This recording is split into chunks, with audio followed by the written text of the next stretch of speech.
Hello दोस्तों, मैं हूं आपका दोस्त और होस्ट एडवोकेट वीके ठाकुर। और आज आपके लिए लाया हूं एक अपडेट, एक जानकारी।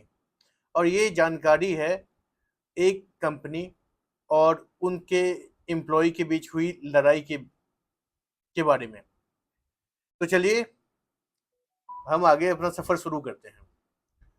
तो इस जानकारी में एक पार्ट है मिस्टर अभिजीत मिश्रा और दूसरा पार्ट है विप्रो लिमिटेड। अभिजीत मिश्रा जी कौन है? अभिजीत मिश्रा जी विप्रो लिमिटेड के एम्प्लॉय थे और विप्रो लिमिटेड अभिजीत मिश्रा जी का एम्प्लॉयर था। और इसमें हुआ ये कि अभिजीत मिश्रा जी को विप्रो लिमिटेड ने टर्मिनेट किया और उनको टर्मिनेशन लेटर दिया।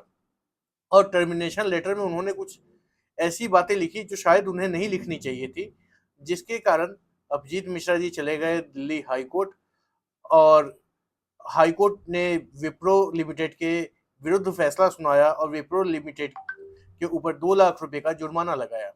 तो चलिए अब समझते हैं विस्तार में कि आखिर हुआ क्या। इस केस में हुआ ये था कि अभिजीत मिश्रा जी की नौकरी चली गई थी। विप्रो लिमिटेड ने उन्हें रिटर्न में एक नोटिस दिया और नोटिस देने के बाद उन्हें टर्मिनेट कर दिया।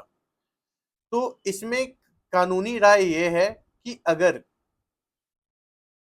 आपने कंपनी के साथ कॉन्ट्रैक्ट किया हुआ है तो कॉन्ट्रैक्ट खत्म होने पर कंपनी आपको नोटिस देके टर्मिनेट कर सकती है। तो यही फाइंडिंग थी दिल्ली हाई कोर्ट की। और ये फाइंडिंग अपने जगह पे एकदम सही थी और कंपनी भी अपने जगह पे ठीक काम किया था उसने भी। लेकिन कंपनी ने गलत कहाँ पे किया था? कंपनी ने ये विप्रो लिमिटेड ने ये गलत किया था कि उसने टर्मिनेशन लिखा था कि एम्प्लॉय का कंडक्ट जो है वो मलेशियस है और ट्रस्ट लॉस है, इसके ऊपर ट्रस्ट नहीं किया जा सकता है। तो इस कारण क्या हुआ कि अभिजीत मिश्रा जी ने अप्रोच किया दिल्ली हाई कोर्ट को और हाई कोर्ट ने इस पे संज्ञान लिया और इस पे विप्रो लिमिटेड को गलत पाया और साथ में विप्रो लिमिटेड को ये कहा कि आपको इस तरह की चीज़ें लिखने से बचना चाहिए।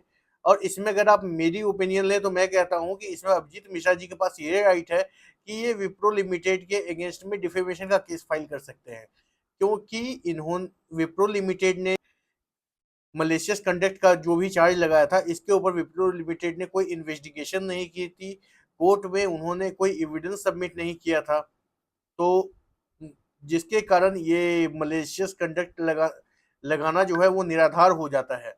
तो इस केस में जो है एम्प्लॉय के पास राइट बनता है कि वो चाहे तो अपने इस फर्म के खिलाफ जो है वो डिफेमेशन का केस फाइल कर सकते हैं। तो चलिए इसी तरह की जानकारी अगर आप चाहते हैं और इसी तरह के अपडेट्स पाना चाहते हैं तो आप हमारे चैनल के साथ जुड़े रहें। धन्यवाद।